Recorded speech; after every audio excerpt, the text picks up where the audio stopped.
All right, update. We are all ready to take everything to Corey for the final time. I got the powder inside and I got everything prepped and in totes, trying to make it as easy on him as possible. So I'll show you guys the haul. It's a lot, kind of individual parts, but I'll give you guys a look here. So we got tote number one, which has got the control arms on the left side and then our rear knuckles. So we got two of those each, so we got 4 total in that box. And then this is all the calipers, so that's the caliper brackets. And then we got front calipers and rear calipers right there. So yep, those are those 2 totes, a lot of individual parts. I included labels for him, so when he goes through he knows what to cap off, because we can't get powder in certain areas, you know, like where the new bushings go. And obviously your brake hose screws and bleeder screws, stuff like that. So trying to make that easy on them. And then we got the bash bars, so front and rear bash bar. This is that spray paint. It's the same color that I had done on the roll cage on the inside, but we want the nice powder coat. So we're gonna do those as well. And then last but not least is the subframe. So, oh, and then, yeah, I guess the little rear sway bar. I'm actually not going to powder coat that one. It's the only thing here that's not getting powder coated. Probably just do that black. I mean, maybe I'll have them do it. Who knows? But yeah, so this is the whole rear subframe with all the nice modifications done to it. So that's our new pickup point. So this was the OEM pickup point for the A-arm, and this is the new relocated pickup point. So you know, the A-arm slips in, one side slips in here, the other side slips in right there.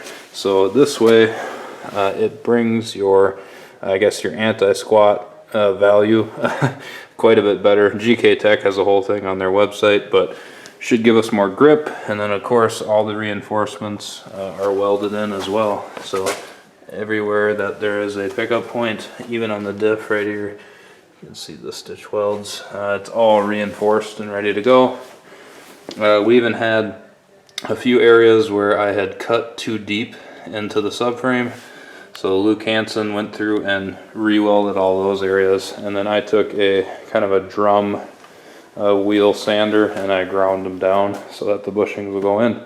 But yeah, there it is, the whole haul. And I am really excited to see what this looks like with the new color. I'll show you guys the bag of powder. Can't really get an idea of it, but I'll at least show you. All right, here it is, the powder. Just because I wanted to show you before it goes to Curiosity Coatings for the powder coat job. But yeah, so we got it from Prismatic Powders, and they had a really cool looking, camera's not gonna pick it up, but this is their Illusion Violet.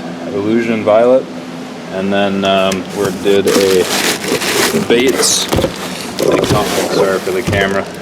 This is called a Bates green, what is it? Bates Green Violet Flake. So this is a top coat, clear coat that is going to go over the Illusion Violet, and it has a basically has a green and violet flake in the clear coat. So yeah, I don't know, I hope the color turns out what I ordered, because man, it's really hard to tell as far as you know, just looking at it, because I can't see, you know, the flake in the clear powder, and I really can't tell that this is violet. I mean, it looks very purple to me. So yeah, it should come out kind of pinkish purple. I got the sample. I think I showed you guys the sample. So I guess there it is. So yeah, there it is on camera. It's pretty close, I guess. So yeah, that's the Illusion Violet, and then this is the what do they call it? The Bates Green Violet. It's their clear coat with metallic flake in it. And that one you can pick up. So yeah, that's got a it'll have a green and violet flake on top of it. So should look pretty sweet side by side. And yeah, I can't wait to show you guys the finished product. I think Corey said should be about 2 to 3 weeks, and we will have it all back and ready to go back in. Well, once we get it back, we have to put in the bushings, you know, press all the bushings in as carefully as possible without, you know, mucking everything up. But once all that's in, then it can all be installed again. So yeah, one last shot of it. There's the whole hull, and it's all going to be that Illusion Violet with that green violet flake on top of it. So prismatic powders. Yeah, let's go. So pumped. So, alrighty, well, we will give you an update once we are back from the powder coat stage. So stay tuned, and man, I'm excited to see the transformation. Jeez, I just got done filming the powder coat video. Listen to this. They might hear me. Jesus. That's coyotes, and they are close.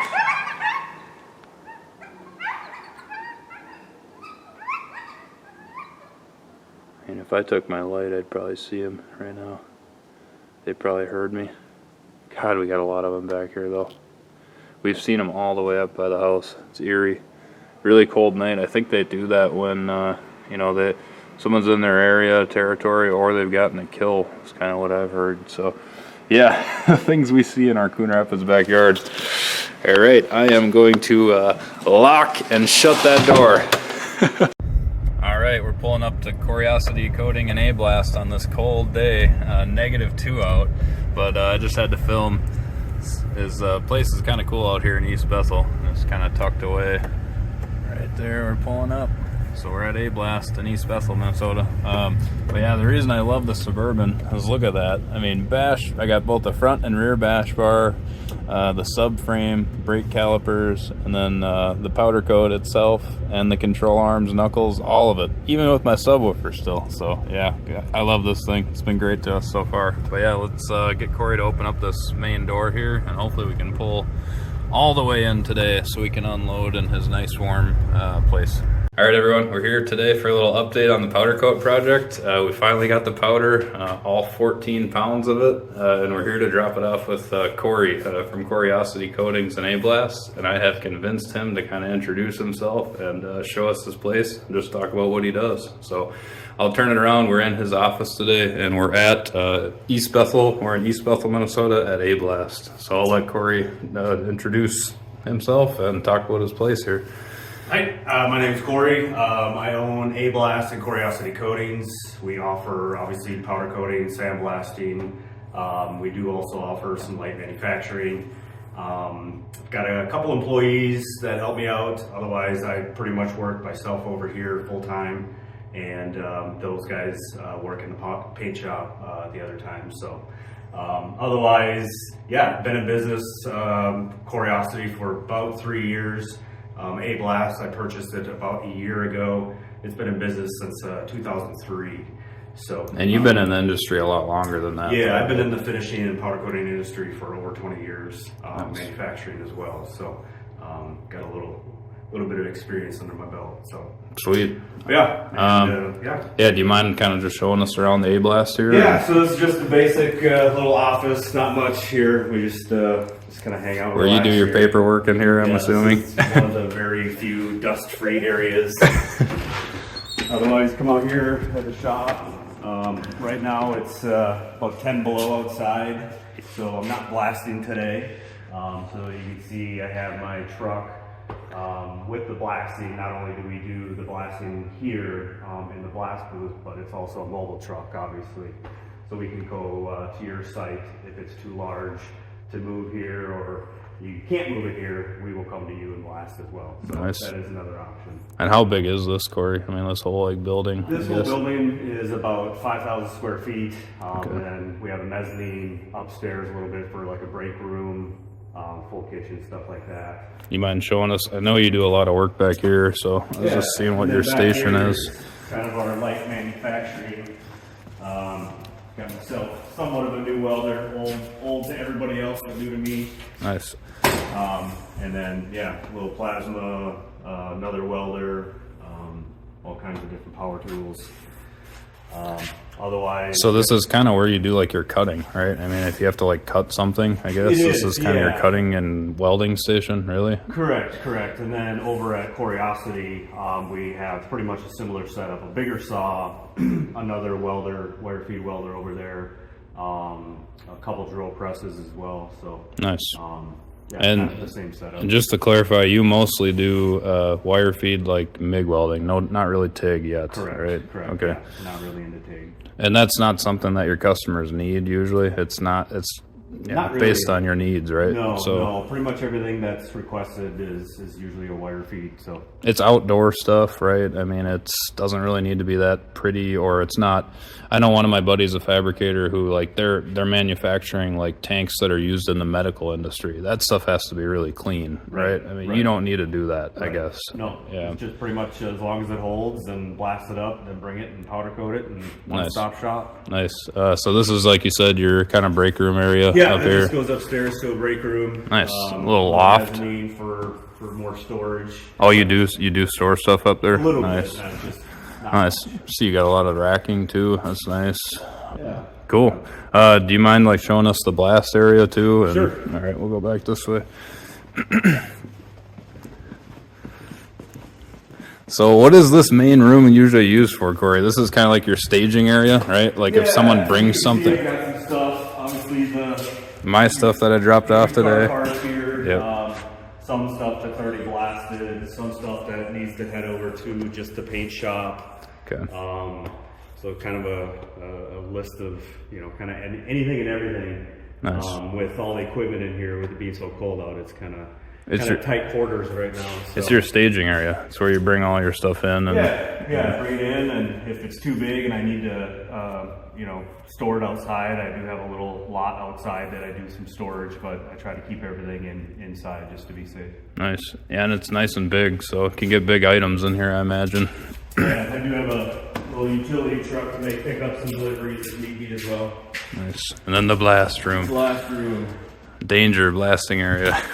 And I've seen you, Corey. I mean, you wear this like suit and everything. This is no joke, right? You do not want to breathe this stuff in. Like, No, this is a coal slag, so I reuse a lot of the stuff as much as I can, unless it's car parts, new or old, that have to get powder coated. Can't really reuse the sand on that stuff, just in fear of contaminating it. yep. If someone brought like a greasy part in here or something, basically. Yeah, I usually would have them degrease it, or Yeah. I would degrease it myself before bringing it in. And I did that as best I could, just so you know. I did not, yeah, because I know it's a thing, right? If you recycle the sand, you don't want it to get all contaminated with that crap. So, But otherwise, yeah, this is kind of the main area. I've got a 650-pound pop blaster over there. nice. And like I said, the truck as well, it has the big pop blaster on the back. So explain the setup real quick, because I don't even understand. So the truck, like those wires feed outside to the truck. So that truck. Can we look? Can we look at it too, Corey? Like walk over there? That I don't truck even know. would be parked just on the other side of this wall, and all the air lines, air hoses, and everything feed outside and connect to the truck. Okay. So my compressor, my new sand, pop blaster is all brought in from out there. When I use this, I just hook this up just to the compressor itself, and then run the used sand through this pop blaster. So everything on that truck could be stationary, is what you're saying. Yes. It's just nice to have it It's dual. on wheels. It's dual purpose. Yeah, it's on wheels. Nice. So if I really wanted to, I could leave it outside 24/7, but Heck yeah. I don't need to. Yeah. It sits in here and stays warm all day. And Yeah, I'm sure you don't want it to get beaten up, like weathered and all that stuff, and the elements. Yeah, that makes sense. So, is there one last thing? Is there any method to what side of the room the sand is on? I was like wondering why there's two sides. Well, I just finished using this side. As you can see, this is much less sand on this side than that side. Okay. So now I'm limited on this side, and a lot of this is, you can almost tell it's used a couple times, the sand, because it's really, really fine. Okay. So now I'm running out of good sand, so I just moved over on that side. So once I start going through the majority of that, So this is new sand, Corey? Or- newer. Newer. Yeah, Okay, on it's this still side. semi-reused. Okay. Some of it's used, some of it's been used once. So I'll use as much as I can on there. Once that starts getting wore out, I'll eventually have to get rid of the sand and get a bunch of new sand brought in. Got it. Blast it in here, obviously not just dump it in here, but blast it in here. And Nice. So yeah, this is the center table where you're doing all your work then. Yep. Yeah. Cool. So just stand here and blast away. Nice. Well, thanks, Corey. We appreciate it. Nice to introduce yourself and show us the place. And yeah, you can find Corey. I will put his website, Instagram, and Facebook in the description. So hit him up for all your blasting and powder coat needs. He's a one-stop shop, and he'd love to help you out. We are on our way to Elk River, the notorious Highway 10 drive. I did this a lot on my way to St. Cloud when I went to school there for my 4-year degree.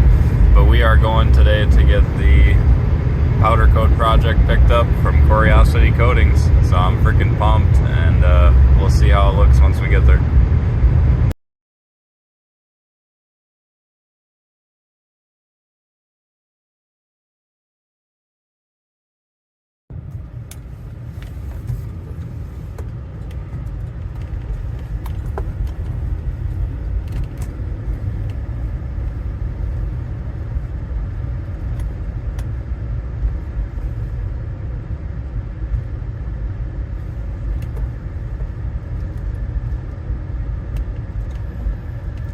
Here we are, pulling up. All right, I got told to park in the back for pickup at Curiosity Coatings. Oh yeah, where the big rigs go. Nice.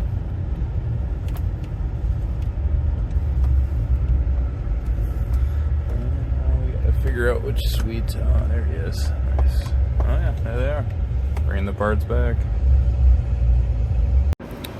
Alright guys, today is the day we are here to pick up the parts from powder coat at Curiosity Coating in Elk River. It's an exciting day. I already got the parts loaded into the car and it looks like they turned out phenomenal. I kind of convinced one of Corey's employees, Eric, to introduce himself and then just tell us what he does and walk us around the facility. So without further ado, I'll turn it over to Eric here. Hey, I'm Eric. I work at Curiosity, and well, it's pretty nice working with people that bring things in like Matt did. Nice colors, very interesting. And how long you been working here for? About a year and 2 months now. Year and 2 months. Yeah. And what do you do here mostly? What's your role? Here, I'm welding. Okay. Or like when your parts came in, we had to mask them up. I usually do that. Okay.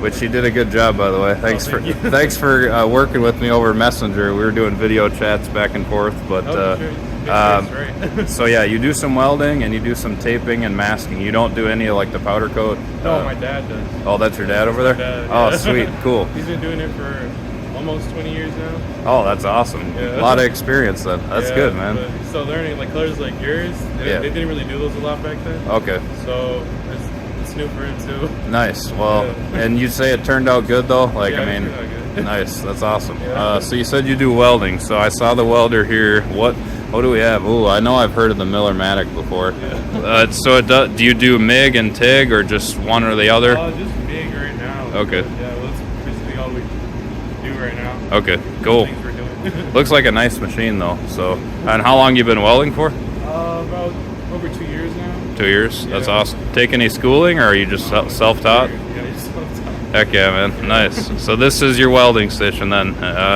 Sweet. So yeah, you got a little, basically just a thick piece of metal. I don't know. Show us the station. Anything cool about it? Well, not really. I don't know. This was already here when I started working here. Cool. Yeah, I mean, it's not bad. Got a few holders on it too for some of your tools and stuff. Yeah. That's cool. Drill press looks like right over there too if you need it. Yeah. So mainly this is where you are, you would say most of the time? This is kind of your workstation? Well, I try to keep it clean, but Cool, man. All right, well, you mind showing us around a little bit? I haven't really shown the facility. So this kind of, you were telling me, Eric, this divides it. You only have half of this whole complex here? yeah, but hopefully soon, hopefully this year we get to move in with A-Blast in Elk River. Nice. Yeah, so that would be nice. Have everything all in one location. I bet save a lot of time. Yeah, that way the customers can just go to Elk River. Heck yeah. Nice. Both places would be nice. So, yeah, walk us around a little bit. I want to see kind of where you do the powdering. That looks cool, the oven over there. Got a forklift, too. Are you a forklift operator, or is that your dad? I like both, yeah. Nice. Heck yeah. Oh, Nice. Right now we're painting yellow tube. Nice. Yellow tubing for, and what's this for? I'm not sure. Handrails. Okay. Nice. Some body stuff we're doing. Cool. We also started doing bike racks. Oh, bike racks? Nice, yeah. Sweet. How big is this unit? I'm not sure. Oh. Could not quite fit a car though, huh? Not really. No. But yeah, still really big. Nice. And what temperature do you have to bake this stuff at? 400. 400? For your paint, it was 375 for like the first coat. Okay. Cool. So this is the oven. Nice. And then is this kind of like where you, I don't know, store stuff once it's done or what? We kind of just leave it there once it's out of the oven, let it cool down. Okay. And then we'll shift things around, put it over there, and start packing it up. Okay. So this is kind of, yeah, this area once it's done, you said, and then packing right here. Yeah. Cool. It's kind of a mess because you got a bunch of things you still got to get done. Nice. Sweet. So yeah, that's the oven, and then this is obviously where you do the powder, huh? Nice. And then that's Eric's dad. Sweet. So yeah, the booth itself, is it toxic? I always wondered that. Like he's wearing a respirator. Like, do you have to worry like walking around or not really? You'll be fine if you walk around. It's just, Okay. Once that powder's like in the air, it's not going to breathe really. Right. Really want to. Especially if you're like close to it, and if you're the one doing it, operating it, then you have to wear. Okay. Cool. Sweet. So you said you've been doing this for 20 years, huh? That's awesome, man. Cool. So yeah, this is where you do the powdering, and then what's this area? If you have to like hang something? Or? Wash booth. Oh, wash booth. Yeah, Oh, like these. oh yeah. When I get done making these, I bring them to my dad. So they're like really greasy. Oh, okay. And so Yep. we leave them like that. The paint will just kind of tip off. And that's just like they put coatings on metal for rust and stuff, right? Is that just like Yeah, it's like a grease just so it doesn't. So all that I use phosphate wash. nice, And I'll take off all the grease and stuff. nice. Put that in the oven to dry. And then cool down a bit and then Okay. Cool. Yeah, I didn't realize. Obviously, you got to have a spot to clean everything and prep it. Yeah, that's cool. But if it's been sandblasted, do you really need to clean it at all? No. Sand it down and Okay. with the air just like make sure the powder's all gone. Blow it off. Yeah. Cool. So this is really just for cleaning, like if you get like a greasy part, I guess, right? Yeah, or just like a the part that hasn't been blasted and still got some like oil on it. Okay. Yeah, I'll take it out. Okay. Cool. Sweet, man. Well, thanks for walking us around. And then yeah. All right. I think we'll end it here. You got a nice compressor in the back too. That's sweet. Well, thanks for giving us a tour, Eric. I appreciate it. And yeah, I'm excited to show everyone the parts. So the parts are back from powder coat and they're all wrapped up. So we got the bash bars in here. We got all of the control arms and knuckles in this one. And then our brake calipers are up there in that red tote. So just picked it up from Corey and his team today in Elk River. You guys have seen some footage from that, and now we are going to take it all inside the garage, unwrap it, and start to admire it. So it's cold. I'm gonna quit kind of talking out here in the cold, bring everything in, turn the heat on, and start looking at it.